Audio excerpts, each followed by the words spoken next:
Alright guys, so today I'm going to show you how to make a dolly. A dolly is used so that you have your camera staying still as you track a shot or have shot movement, as opposed to going handheld and having your camera be shaking as you're moving along with your body. It's pretty simple to make. We're going to make it just out of wood and screws, so that way you can follow along as easily as possible, and everything that we're showing you can be bought from your local Home Depot. Alright, so let's go over some of the physical tools that you're going to need to make this. Number one, wheels.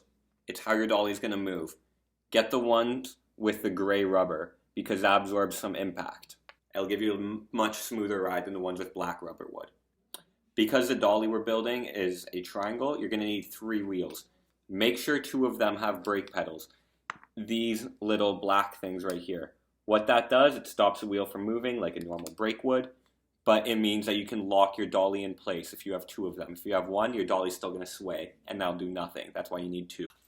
You're also going to need screws, the heart and soul of every DIY project that anyone has ever made. They're included in this. A cordless drill.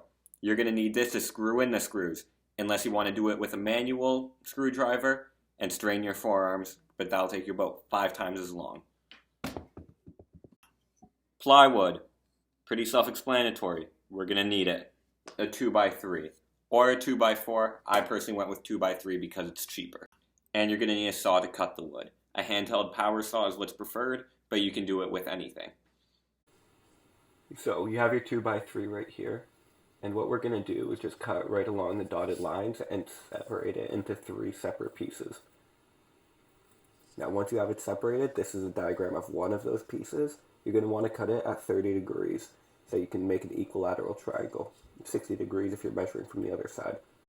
Now with the plywood, what you're going to want to do is take those blocks from the 2x3s and set them out.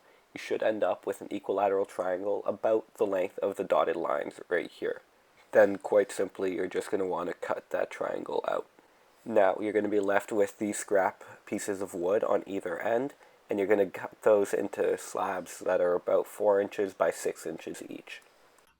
By the end of all that cutting, you should be left with 3 identical 2x3s, all at 30 degrees. These stack together and form like this. You're going to see that in the actual assembly part of the video. The triangle that you make from those should align perfectly with this triangle that you get from the plywood.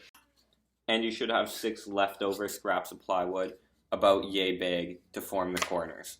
Now let's get to the part where we actually build the thing.